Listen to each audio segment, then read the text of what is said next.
Les vecteurs. Une notion qui peut paraître quand même un peu abstraite à première vue, mais qui pourtant, tu vas le voir, est super utile, que ce soit en mathématiques ou même en sciences de manière générale.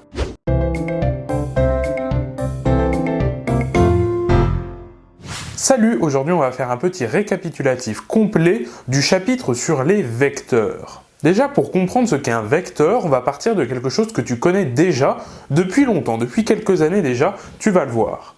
Voici ici une petite figure et on va l'étudier un peu. Alors tout d'abord, on voit ici qu'on a un triangle ABC. Et on voit ensuite qu'un peu à côté, on a un autre triangle A'B'C'. Qu'est-ce qu'on peut remarquer? Eh bien, on constate ici qu'en fait, le triangle A'B'C', c'est exactement le même triangle que le triangle ABC, d'accord? Ce sont donc les mêmes triangles, à la seule différence près que le triangle A'B'C' a été en fait déplacé par rapport au triangle ABC. Donc cette notion de déplacement ici, en fait, ce n'est rien d'autre qu'une transformation. C'est une transformation d'une figure géométrique, et ça, tu connais cette transformation, c'est ce qu'on appelle une translation. Donc la translation d'une figure géométrique, je te le rappelle, que c'est simplement son déplacement dans le plan ou dans l'espace, d'accord? Ici, effectivement, le triangle ABC ne subit aucune modification, c'est-à-dire que les angles ne changent pas, il ne subit pas non plus de rotation, d'accord? On ne tourne pas le triangle, on ne l'agrandit pas, on ne le réduit pas, on ne lui fait pas subir d'étirement ou de contraction, on ne l'inverse pas non plus, on ne bouge pas non plus les points par rapport aux autres points. En revanche, ce qu'on fait, c'est qu'on déplace simplement la figure, c'est-à-dire que chacun des points, on va les déplacer de la même façon. Et ce déplacement, eh bien, on peut le représenter ici par des flèches. Tu le vois ici, la flèche bleue ici, c'est la flèche qui va de A jusqu'à A'. Cette deuxième flèche bleue va de B jusqu'à B', et la troisième flèche bleue va de C jusqu'à C'. Eh bien, un vecteur, c'est ça. Donc un vecteur, on peut le représenter par une flèche, et ça représente donc une translation, un déplacement. Eh bien, comment peut-on caractériser un vecteur? Eh bien, pour ça, il faut un peu étudier les trois vecteurs que je t'ai dessinés, essayer de trouver les caractéristiques qu'ils ont en commun. Tout d'abord, ce qu'on peut constater d'assez évident, c'est qu'ils ont la même longueur. Bah oui, ici, la longueur A', c'est la même que la longueur BB' ou que la longueur CC'. Effectivement, si je pars par exemple de A et que je dessine ici un autre vecteur qui va comme ça dans cette direction-là et qui s'arrête juste ici, tu vois ici que ce n'est pas du tout un vecteur qui a la même longueur que les autres, donc ce n'est évidemment pas le même vecteur. Donc un vecteur se caractérise déjà par une longueur qu'on va en fait appeler sa norme. En fait, la longueur, c'est la norme. Donc retiens bien ce mot de vocabulaire, d'accord, il est important. La norme d'un vecteur, c'est tout simplement la longueur de ce vecteur. Mais tu verras qu'après, ça sera beaucoup plus rigoureux de parler de la norme. Ensuite, si on regarde ces vecteurs, on remarque qu'ils ont la même direction. Alors la direction, il ne faut pas confondre ça avec le sens. Ça, le sens, on va en reparler juste après. Mais la direction, c'est la droite, d'accord? Si on prolonge un vecteur, c'est la droite par laquelle chaque vecteur va passer. Et donc la pente de cette droite, en fait, ça va caractériser la direction du vecteur. C'est la pente de cette droite qui nous intéresse. Par exemple, si je pars du point B et que je trace un vecteur comme ceci, voilà, les deux vecteurs ici, en bleu et en rouge, ici, n'ont pas la même direction, d'accord? Puisque la pente de la droite par laquelle passent ces vecteurs, ce n'est évidemment pas la même pente. Donc la deuxième caractéristique d'un vecteur, c'est évidemment donc sa direction, on l'a dit. Enfin, la troisième caractéristique, je t'ai un peu spoilé tout à l'heure, mais regarde, si cette fois-ci, je trace un vecteur en rouge comme ceci, tu vois que ce vecteur, il ressemble quand même beaucoup au troisième vecteur bleu qui va de C à C', sauf que là, sa différence, c'est qu'il va dans l'autre sens. Sa flèche, tu le vois, pointe dans l'autre sens. Donc bien sûr, je l'ai dit, ce n'est donc pas le même vecteur à cause du sens ici qui diffère. Donc la troisième caractéristique d'un vecteur, c'est donc son sens. Donc pour connaître le sens du vecteur, il faut simplement regarder le sens de la flèche. Et voilà, on a donc écrit ici les trois caractéristiques d'un vecteur. Donc un vecteur se caractérise par sa norme, autrement dit sa longueur, sa direction, ce qui correspond à la pente de la droite qui dirige ce vecteur, et ensuite son sens qui correspond donc au sens de la flèche et ce qui va donc ici plutôt à gauche ou plutôt à droite, d'accord? C'est ça ici qui diffère. Donc pour retenir cette histoire de direction et de sens, déjà dans direction on a D comme droite, d'accord? Donc la direction c'est vraiment la droite qui nous intéresse, c'est la pente de la droite, peu importe si ça va à gauche, à droite, en haut, en bas, ce qui compte c'est la droite. Et puis le sens, pour retenir le sens, il faut penser au sens interdit. interdit, le panneau du sens interdit. Hein, quand tu es en voiture, il y a des rues que tu ne peux pas emprunter dans un sens parce que tu as un panneau sens interdit qui te dit que dans ce sens-là, tu n'as pas le droit. Mais évidemment, dans l'autre sens, de l'autre côté de la rue, tu as le droit de l'emprunter, cette rue. Hein, c'est ce qu'on appelle aussi une rue à sens unique, d'accord, puisqu'il n'y a qu'un seul sens qui est permis pour traverser cette rue. Donc voilà comment retenir ici ces deux différences de vocabulaire, la direction et le sens. Il ne faut pas les confondre, d'accord, ce n'est pas la même chose. Donc retiens bien ici ces moyens mnémotechniques. Alors en mathématiques, il faut bien évidemment introduire des notations pour parler des vecteurs, hein, de la même manière que pour les droites, tu sais qu'on utilise des parenthèses, pour les segments on utilise des crochets. Mais ici pour les vecteurs, il faut aussi introduire donc une notation et on va utiliser ce symbole de flèche, tu vas le voir. Donc déjà on va s'intéresser au vecteur A'.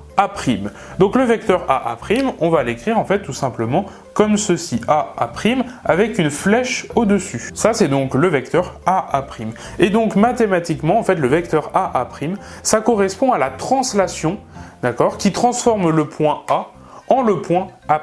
Donc retiens bien cette phrase, si ton prof de maths te demande qu'est-ce que le vecteur A', eh bien tu lui réponds que le vecteur A', c'est la translation qui transforme le point A en le point A'.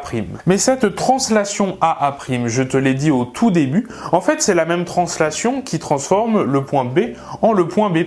Bah oui, hein, si tu regardes les flèches bleues ici, tu vois que ces vecteurs sont exactement les mêmes. Et pourquoi ce sont les mêmes vecteurs? Eh bien tout simplement parce qu'ils ont la même norme, la même longueur évidemment, la même direction parce que la pente de la droite qui les dirige, bah, c'est la même partout, hein. La pente de la droite ici, A', c'est la même pente que la droite BB' ou que la droite CC', et ces vecteurs vont aussi dans le même sens, hein, de la gauche vers la droite. Donc le vecteur A', est le même que le vecteur BB' ou que le vecteur CC'. Et ça, on peut l'écrire donc avec une égalité. Donc le vecteur A', on peut dire qu'il est égal au vecteur BB', et il est aussi égal au vecteur CC'.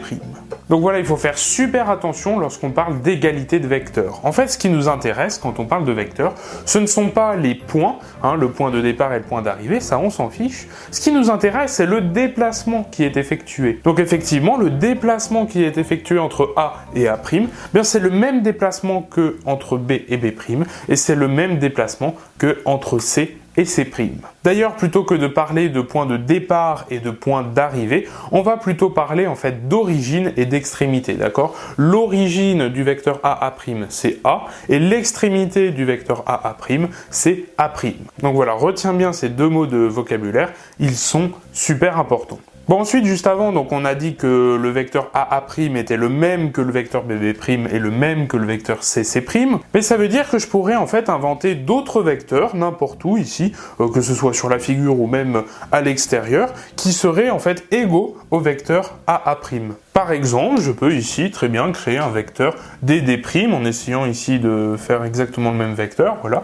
Donc DD' ici. Eh bien donc on peut dire que le vecteur DD', c'est le même que le vecteur A'. Donc ici on peut encore écrire c'est égal au vecteur DD', etc. Donc je peux créer une infinité de points. Et en fait ces vecteurs-là, A', BB', CC', DD', on peut leur donner un nom plus général, c'est-à-dire que plutôt que d'écrire des noms de points, on peut choisir une lettre pour appeler eh bien, ce vecteur, tu vois. Ici, à chaque fois, on a le même vecteur, donc on peut eh bien, choisir une lettre, n'importe laquelle, pour dire que voilà, ce vecteur A', BB', CC', DD', il va être égal à ce vecteur et on n'y touche plus, ça va être le nom de notre vecteur et ça sera le même qu'on va utiliser partout. Et donc en général pour les vecteurs on choisit la lettre U. Alors pourquoi U? Parce que bon, c'est proche de la lettre V, hein, V pour vecteur, et comme on a trois lettres ici qui se ressemblent, U, V et W, on choisit U pour le premier vecteur, et si on a un deuxième ou un troisième vecteur qui vont être différents de U, ben on va les appeler V et W, puisqu'évidemment X, Y, Z c'est déjà pris pour les nombres, en général X, Y et Z ce sont des nombres, mais voilà, U, V, W ce sont des vecteurs, donc là par exemple ce vecteur A', on va l'appeler U. Et ce U on n'y touche pas, c'est-à-dire que quel que soit ici le vecteur que l'on va choisir dans la figure, que ce soit A', BB', CC' ou DD', eh bien quel qu'il soit on va l'appeler U. Donc ça on peut l'écrire sur notre figure, ici ça va être U, ici ça va être encore U, celui-là ça va être encore U, et celui-là encore une fois U. U. Et en fait, les vecteurs A, A', BB', CC' et DD', ce sont en fait ce qu'on appelle des représentants de U. En fait, un vecteur a donc une infinité de représentants dans l'espace ou dans le plan. Donc ici, si je dois donner des représentants de mon vecteur U dans le plan ici du tableau, eh bien on a le vecteur AA' qui est un représentant de U, le vecteur BB' qui est un représentant de U, pareil pour le vecteur CC' ou le vecteur DD'. Bon voilà, ici on a fait donc une introduction sur les vecteurs. Tu vois, on a déjà pas mal de notions qu'il faut retenir. Maintenant, on va passer à des choses un peu plus poussées. Bien, on va parler maintenant du vecteur nul. Alors le vecteur nul, c'est un vecteur dont la norme vaut 0. La norme, pour rappel, c'est la longueur du vecteur, d'accord? La norme du vecteur, c'est la même chose que sa longueur. Et donc si la norme de ce vecteur est égale à 0, eh bien on dit donc que ce vecteur est nul. Et un exemple que l'on peut prendre, eh bien c'est celui-ci. Ici, tu le vois, j'ai dessiné un unique point A, comme ça, perdu au milieu de nulle part sur le tableau. C'est même un petit peu triste. Et donc si on s'intéresse à la translation qui transforme A en A, c'est donc la translation qui transforme un point en lui-même. Ce n'est vraiment pas très intéressant, hein. Ici donc le point ne subit aucune transformation. Et bien comme ce point n'a subi aucune transformation, et bien on peut dire que le point A a subi une translation de vecteur nul. Et donc comme c'est la translation qui transforme A en lui-même, on peut très bien l'écrire AA, comme ça, le vecteur AA. Eh bien ça, on a dit que c'était le vecteur nul, et donc le vecteur nul peut s'écrire sous la forme d'un 0, muni d'une flèche juste au-dessus. Bon, donc on a parlé juste avant de la norme. La norme peut s'écrire en fait avec deux barres comme ceci, avec le vecteur au milieu. Donc ici, la norme de AA, comme ceci, deux barres à gauche et à droite. La norme de AA, c'est égal donc à la norme du vecteur nul, comme ceci, et c'est égal à 0. Ok, un vecteur est nul si et seulement si sa norme est égale à 0.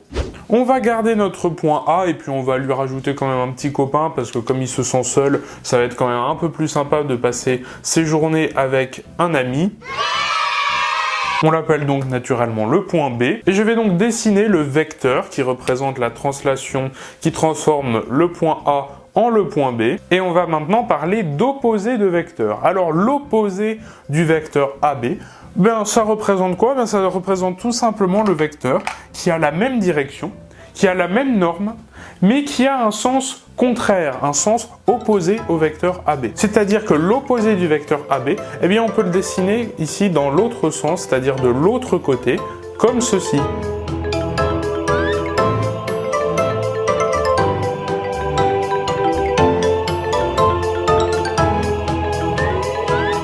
Premier coup, et donc on peut ici inventer un nouveau point qui va être le point C ici, et donc le vecteur AC, c'est l'opposé du vecteur AB, et donc on va l'écrire avec un moins, comme avec les nombres, hein. Quand on a l'opposé on met un moins, ben ici c'est pareil avec les vecteurs, hein. Le vecteur AC c'est égal à moins le vecteur AB. Bon, admettons que le vecteur AB, on l'appelle U, d'accord? On a le droit de lui mettre une lettre, hein, je l'ai dit tout à l'heure, et que le vecteur AC, on l'appelle V, par exemple, donc ici c'est V. Eh bien, on peut donc écrire que le vecteur V, c'est égal à l'opposé, donc moins le vecteur U. Mais on peut aussi écrire le contraire, si on veut, en fait, le vecteur U, c'est aussi égal à moins le vecteur V, d'accord? Un vecteur qui est opposé à un deuxième, bah, ça veut dire aussi que le deuxième est opposé au premier. Mais on l'a dit tout à l'heure, un vecteur a une infinité de représentants, c'est-à-dire qu'ici, ce vecteur V, je peux très bien le mettre où je veux ici dans le plan du tableau, ça sera exactement le même vecteur. Et si par exemple, au lieu de choisir le point A comme origine du vecteur V, je choisis le point B, qu'est-ce qui se passe? Eh bien, essayons de tracer le vecteur V, mais avec B pour origine. Eh bien, en fait, ce qui se passe, c'est qu'on va avoir un vecteur donc comme ceci, d'accord? Je le mets pas exactement au même endroit parce que sinon il va être confondu avec le vecteur U. Mais si on le trace à partir du point B, ben on se rend compte en fait que l'extrémité de ce vecteur V, ça sera A. Et donc ce vecteur c'est aussi le vecteur V. Donc ce sont exactement les mêmes vecteurs, hein, mais avec les points qui ont été choisis pour origine ou pour extrémité qui diffèrent. Donc on se rend compte assez bien en fait que le vecteur V, ben en fait c'est le même que le vecteur BA. Donc ça on peut l'écrire V c'est égal à BA. Ce qui nous amène donc à l'égalité suivante. Le vecteur AB est égal à moins le vecteur BA. Le vecteur BA, c'est donc l'opposé du vecteur AB. On arrive donc à la propriété du parallélogramme. Le vecteur AB est égal au vecteur CD si et seulement si ABDC est un parallélogramme. Attention, hein, c'est bien ABDC et non pas ABCD. C'est important et tu vas le voir juste après pourquoi. Bon, du coup, on va placer des points. Donc, on place le point A ici, le point B, par exemple, ici. Et ensuite, on va prendre un autre point, n'importe où, par exemple ici, le point C. Et puis, le point D, ben, on va pas le prendre n'importe comment. On va faire en sorte que le vecteur AB soit le même que le vecteur CD. Donc, on va prendre ici cette longueur-là, on va la reporter ici. Et donc, le point D, pardon, il sera juste ici. On trace les vecteurs AB et CD. Donc, ça, c'est le vecteur AB. Ça, c'est le vecteur CD. Et donc, évidemment, ce sont les mêmes vecteurs, puisqu'on a fait en sorte que ce soit les mêmes. Et donc, on remarque assez facilement qu'en fait, le quadrilatère ABDC, c'est un parallélogramme. Regarde, si je trace les côtés manquants ici, on trace ceci, eh bien, on se rend compte qu'ici, on a bien un parallélogramme. On va faire un autre exemple pour la route. Par exemple, le point A ici et le point A juste là. On va prendre un autre exemple pour la route. Donc, on va mettre un point A ici et un point B là.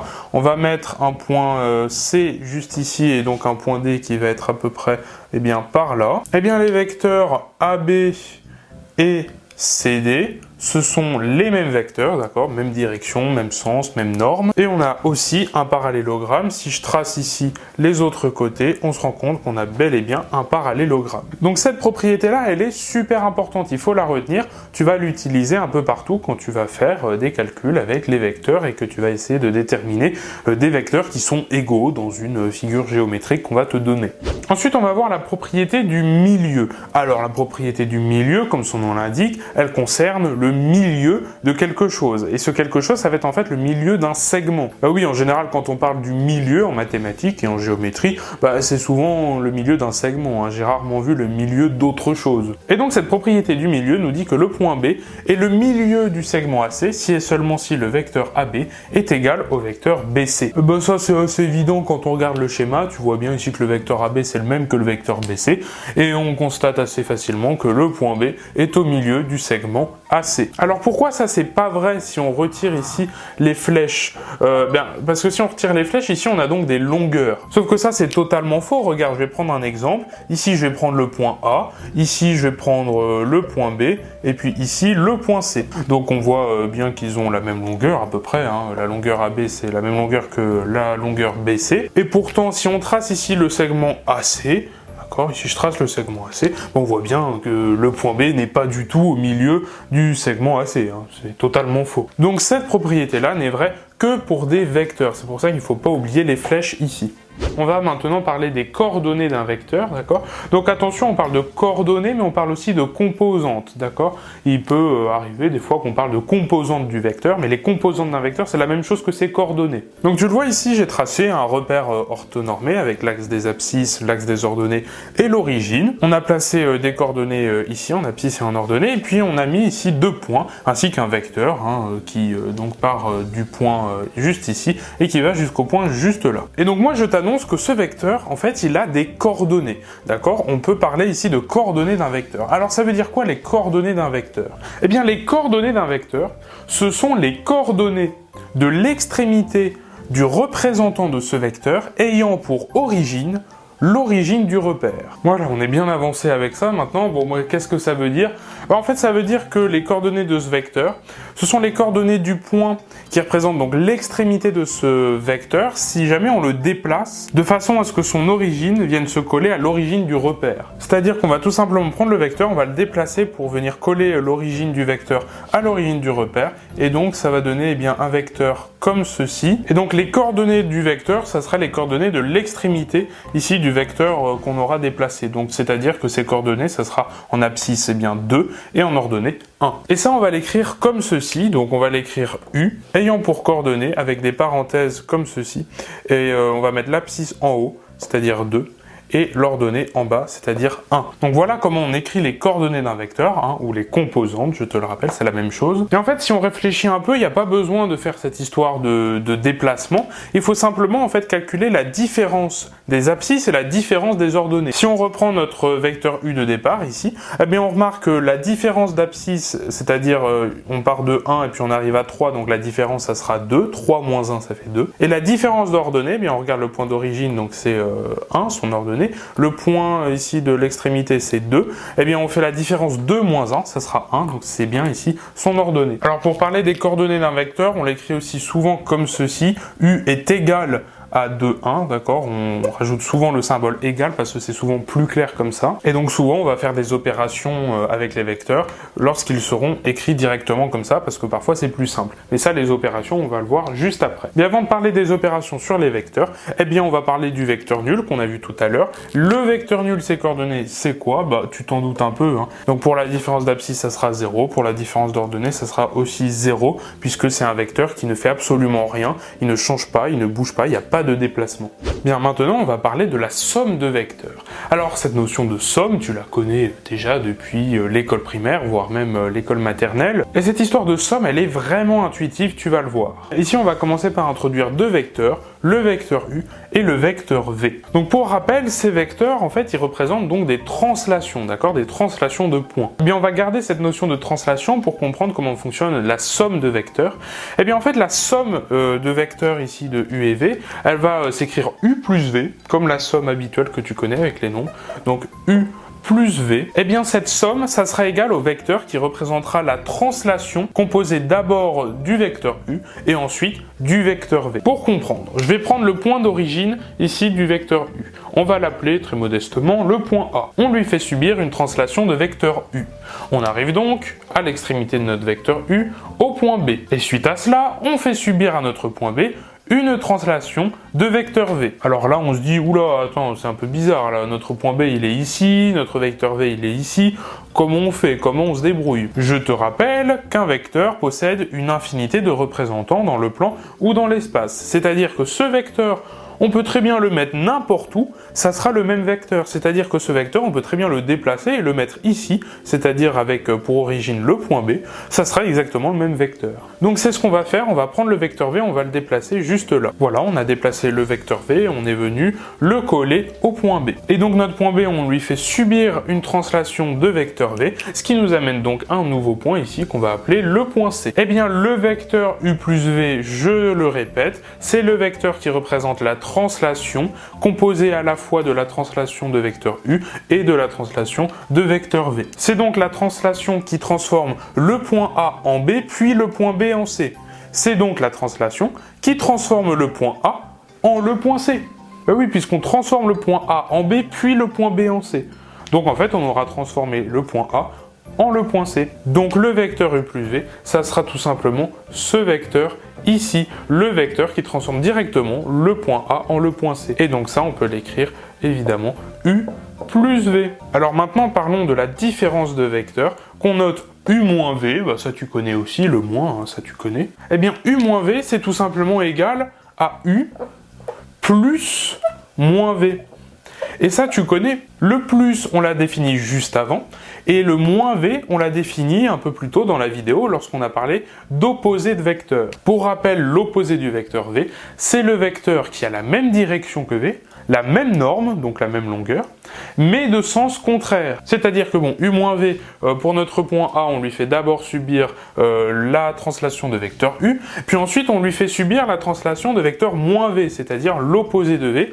C'est-à-dire qu'on va prendre le vecteur V, on va le retourner, c'est-à-dire que la flèche ici va être dans l'autre sens. Donc on va partir du point B du coup, et hop, on va ici dessiner un autre vecteur, mais dans l'autre sens. Et donc ce point qu'on va appeler en toute logique le point D, ça va être ici la transformation de notre point A, la translation de notre point A de vecteur U moins V. Et donc on peut représenter U moins V, ça va être tout simplement ce vecteur-ci.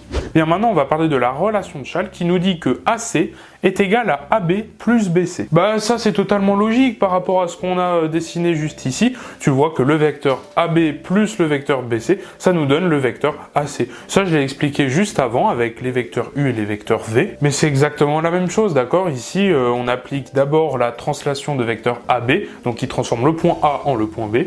Ensuite on applique la translation de vecteur BC, donc qui transforme le point B en le point C. Bah qu'est-ce qu'on a fait ici? On a transformé A en B puis B en C, donc on a transformé A en C. C'est exactement ce que nous dit cette relation de Schall, et donc elle est totalement logique. N'empêche, il faut quand même la retenir, elle est super importante.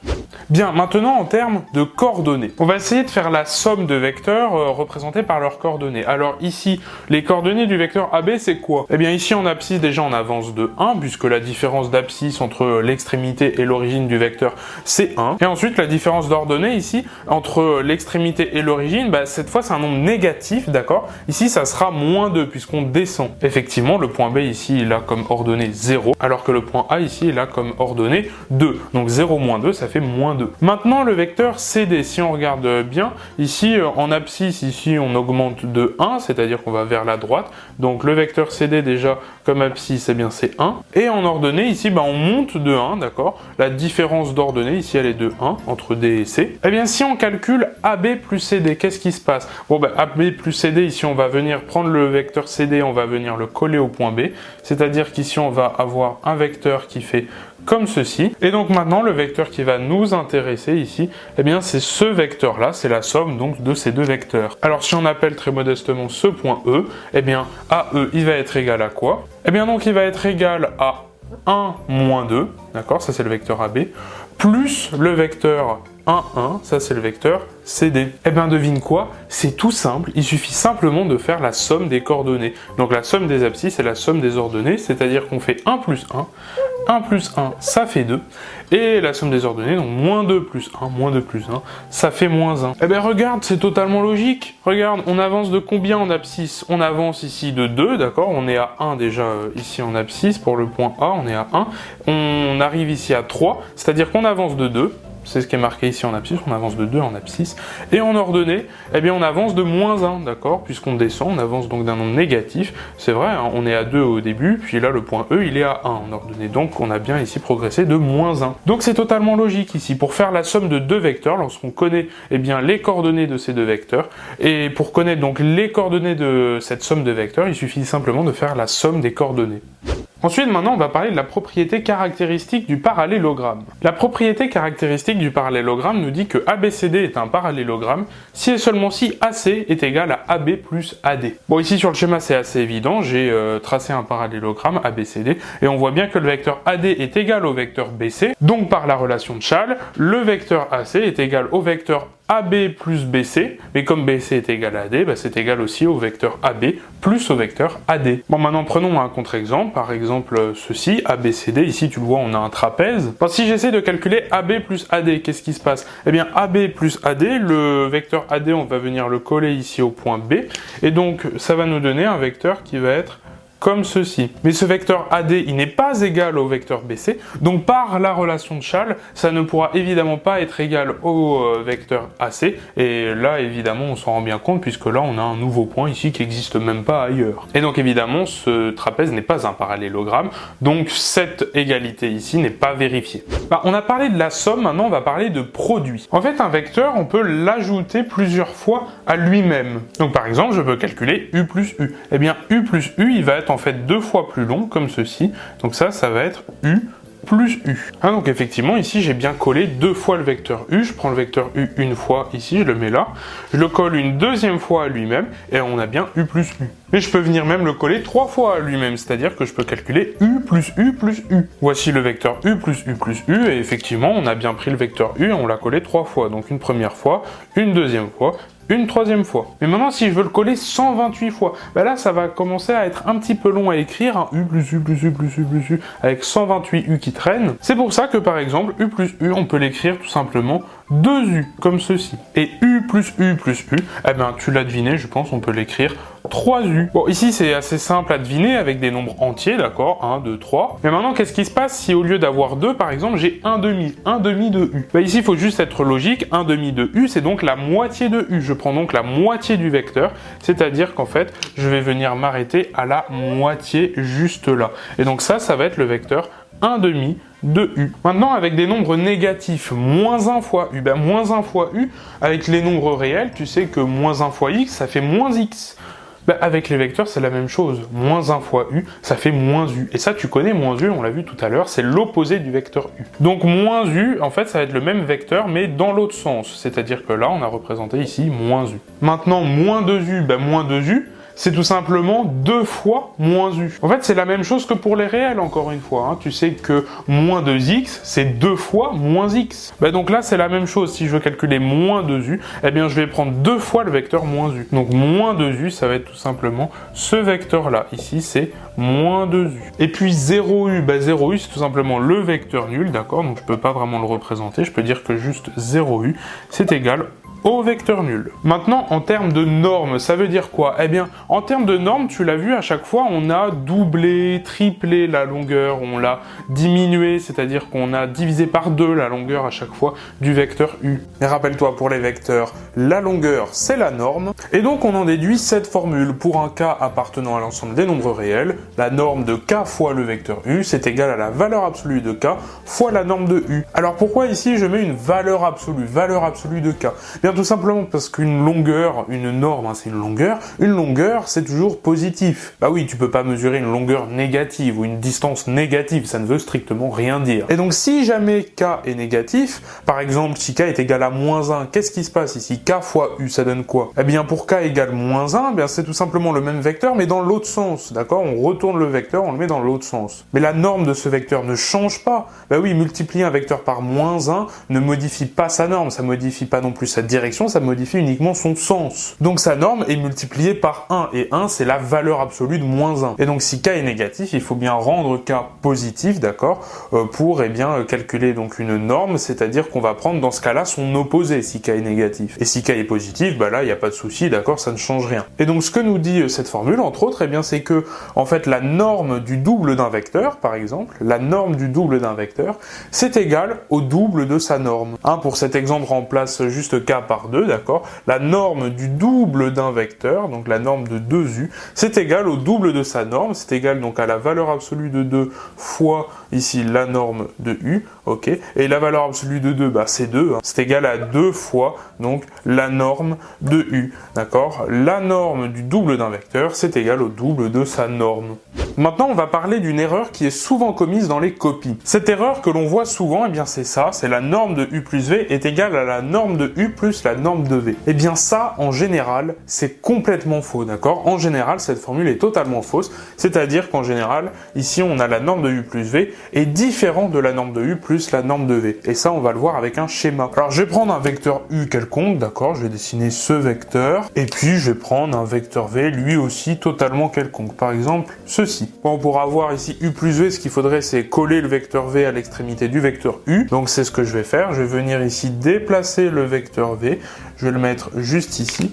Ce qui fait que donc, je peux effacer celui-là. Et donc, u plus v, c'est tout simplement ce vecteur-là, le vecteur envers. Ça, c'est u plus v. Et effectivement, là c'est assez évident cette formule, d'accord? Si on a la norme de u plus v ici, donc la longueur ici de ce vecteur, c'est évidemment différent de la norme de u plus la norme de v. Et en fait, si on regarde ce schéma, on peut en déduire même quelque chose d'encore plus fort sur cette formule, c'est qu'ici on peut avoir carrément un inférieur ou égal. Et oui, parce qu'en regardant ce schéma, on peut comprendre qu'en fait pour aller d'un point A que je vais tracer ici à un point B, ici, eh bien c'est toujours plus rapide d'y aller en ligne droite, comme ça, donc avec u plus v, c'est toujours plus rapide d'y aller directement, plutôt que de passer par un autre point, ici par exemple, un point C. Pour aller de A à B, c'est toujours plus rapide d'aller en ligne droite que de passer par un autre point. Et donc c'est ce que nous dit cette formule ici, la norme de u plus v est toujours plus petite ici que la norme de u plus la norme de v. Alors tout à l'heure je t'ai dit avec la formule juste avant que c'était en général, d'accord, différent,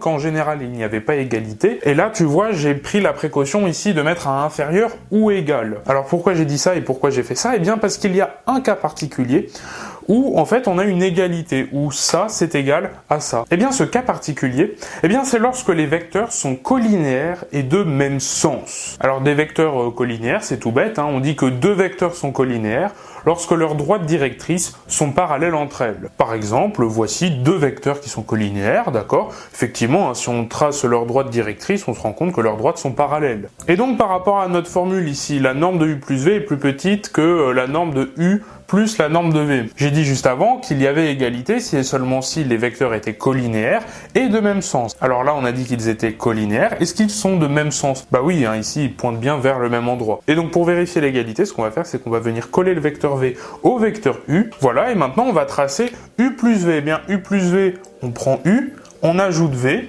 d'accord? Et donc ça nous donne ici le vecteur u plus v en vert. Et donc là c'est évident, hein, la norme de u plus v, c'est bien égal à la norme de u plus la norme de v. Maintenant, si les vecteurs sont collinéaires mais pas de même sens, qu'est-ce qui se passe? Voilà, ici je t'ai tracé un vecteur u' et un vecteur v'.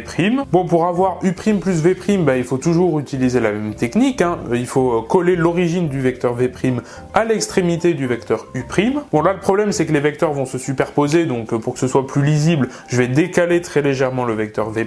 Et donc le vecteur u' plus v', eh bien ça sera tout simplement ce vecteur là. Donc ça c'est le vecteur u' plus v'. Et donc là, évidemment, il n'y a pas égalité, hein. La norme de u' plus v', c'est évidemment pas égal à la norme de u' plus la norme de v'. Puisque déjà, la norme d'un vecteur, c'est de toute façon positif. La norme de u', de toute façon, elle est déjà strictement supérieure à la norme de u' plus v'. Alors en plus, il faut lui rajouter encore un truc positif, c'est la norme de v'. Alors là, on entre dans une quantité qui est déjà beaucoup plus grande. Et donc évidemment, ça sera jamais égal à la norme ici de u' plus v'. Donc tu le vois, si les vecteurs sont collinéaires mais pas de même sens, eh bien là il n'y a pas égalité, donc il faut faire très attention à ça. Donc voilà, on a ici la norme de u plus v est égale à la norme de u plus la norme de v, si et seulement si u et v sont collinéaires et de même sens. Et donc pour exprimer cette notion de collinéarité de manière un peu plus rigoureuse, on peut dire que deux vecteurs u et v sont collinéaires si et seulement si il existe un k appartenant à l'ensemble des nombres réels. Donc ça, il faut savoir lire ça évidemment. Il existe un k réel, un nombre k, ok, tel que v est égal à k fois u. Donc effectivement, si je prends deux vecteurs et que l'un est proportionnel à l'autre, hein, c'est ce que nous dit ici cette phrase ici, il existe un nombre tel que v est égal à k fois u, ça veut dire que v est proportionnel à u. Ça veut dire qu'en fait, ils ont la même direction, puisqu'on a une notion de proportionnalité, c'est-à-dire qu'il suffit simplement de multiplier le vecteur par un nombre, positif ou négatif, hein, d'ailleurs ça marche aussi. Donc il suffit simplement de multiplier ce vecteur par un certain nombre pour obtenir le deuxième vecteur. Et bien dans ce cas-là, ils sont bien collinéaires. Enfin, la dernière notion que l'on va voir, c'est la notion d'orthogonalité. Bon, ça on va pas en parler énormément, puisque les propriétés sur l'orthogonalité, tu vas le voir surtout l'année prochaine en première, mais c'est quand même bien d'introduire la notion. Donc deux vecteurs sont orthogonaux, donc AB est orthogonal à CD, c'est comme ça qu'on lit, hein, est orthogonal, si et seulement si leurs droites directrices sont perpendiculaires. Donc si la droite AB est perpendiculaire à la droite CD, tout simplement. Voici un exemple, hein, de deux vecteurs qui sont orthogonaux. Effectivement, hein, si je prolonge ici les vecteurs en traçant ici une droite, donc ici par le bas, et que je prolonge le vecteur V ici par la gauche en traçant ici une droite, et bien effectivement les droites sont bien perpendiculaires. On a ici un angle droit, donc les vecteurs sont orthogonaux. Enfin, dernière chose que l'on peut savoir sur les vecteurs, qui n'est pas forcément au programme non plus, c'est la notion de vecteur unitaire. Donc voici la définition, un vecteur U est unitaire si et seulement si la norme de U est égale à 1. Donc un vecteur unitaire, c'est simplement un vecteur dont la norme vaut 1. Alors on peut dire ok, c'est pas super important, mais quand même l'année prochaine tu verras avec le produit scalaire qu'un vecteur unitaire, ça peut être quand même assez intéressant dans les calculs. Alors moi, maintenant, je t'affirme qu'en fait, n'importe quel vecteur, tu peux facilement le transformer en vecteur unitaire. Et ça, comment faire? Eh ben, je prends un exemple, hein. Voici un vecteur U dont la norme vaut 3. Voilà, j'ai dit que la norme de U est égale à 3. Et nous, on veut se ramener à un vecteur de norme 1, donc un vecteur unitaire. Comment faire? Eh bien, il est possible de réduire les vecteurs, d'accord? Si on multiplie par un nombre strictement supérieur à 1, eh bien, on augmente la taille du vecteur. Et si au contraire, on le multiplie par un nombre compris entre 0 et 1, eh bien là on va diminuer sa norme. Eh bien nous on veut un vecteur de norme 1, on a un vecteur de norme 3, donc on veut bien diminuer ici la norme de notre vecteur. Donc il faut trouver un nombre entre 0 et 1, tel que si on multiplie le vecteur U par ce nombre, eh bien on obtient une norme de 1. Bah ici c'est assez évident en fait, si je le multiplie par 1 tiers, si je multiplie U par 1 tiers, qu'est-ce qui se passe pour sa norme? Eh bien sa norme est aussi multipliée par 1 tiers, et 1 tiers fois 3, c'est égal à 1. Donc ici j'ai tracé 1 tiers de U, et en fait, 1 tiers de U, sa norme, je vais l'écrire, la norme de 1 tiers de U. On l'a vu tout à l'heure, hein, avec la propriété de la norme ici, c'est égal à 1 tiers fois la norme de U. Et la norme de U, on a dit que c'était 3, donc c'est égal à 1 tiers fois 3. Et 1 tiers fois 3, c'est égal à 1. Donc 1 tiers de U, c'est un vecteur unitaire. Et en fait, on peut aussi l'écrire comme ça, hein. 1 tiers de U, c'est égal à U sur 3. Ça, on a le droit aussi de l'écrire. Et en fait, de manière générale, U sur norme de U est un vecteur unitaire, d'accord? Quel que soit le vecteur U. Effectivement, si on divise n'importe quel vecteur par sa norme, eh bien, automatiquement, il va devenir unitaire. Et en fait, cette histoire de vecteurs orthogonaux et de vecteurs unitaires, tu l'as déjà rencontrée sans même t'en rendre compte. En fait, tu as déjà rencontré cette notion quand tu as parlé de base orthogonales, de base normée et de base orthonormée. Rappelle-toi les bases OIJ. Eh bien, ça vient de là. Quand on dit qu'une base est orthonormée ou orthonormale, ça veut dire que les deux vecteurs de base, c'est-à-dire en l'occurrence ici I et J, eh bien, sont orthogonaux, c'est-à-dire que leurs droites directrices forment un angle droit, et ça veut dire aussi qu'ils sont unitaires, c'est-à-dire que leur norme ici vaut bien 1. Effectivement, la longueur des vecteurs ici c'est bien 1, hein, d'accord, ça se voit assez facilement sur le schéma. Et donc voilà, on a terminé ce récapitulatif complet du chapitre sur les vecteurs. Tu le vois, il y a quand même beaucoup de choses, beaucoup de notions, beaucoup de nouvelles choses à apprendre, pas mal de formules aussi à connaître, et tu le vois, tout est assez logique, on retrouve les formules quand même assez rapidement. En tout cas, c'est la fin de cette vidéo, je te remercie de l'avoir regardée jusqu'au bout. Si elle t'a plu, partage-la sur les réseaux sociaux, lâche un like, un commentaire pour donner ton avis, abonne-toi à la chaîne pour ne pas manquer les futures vidéos, mais surtout si tu veux me soutenir financièrement, va faire un tour dans la Médé boutique sur laquelle je vends des t-shirts comme celui-ci. Merci et quant à moi je te dis à la prochaine, salut!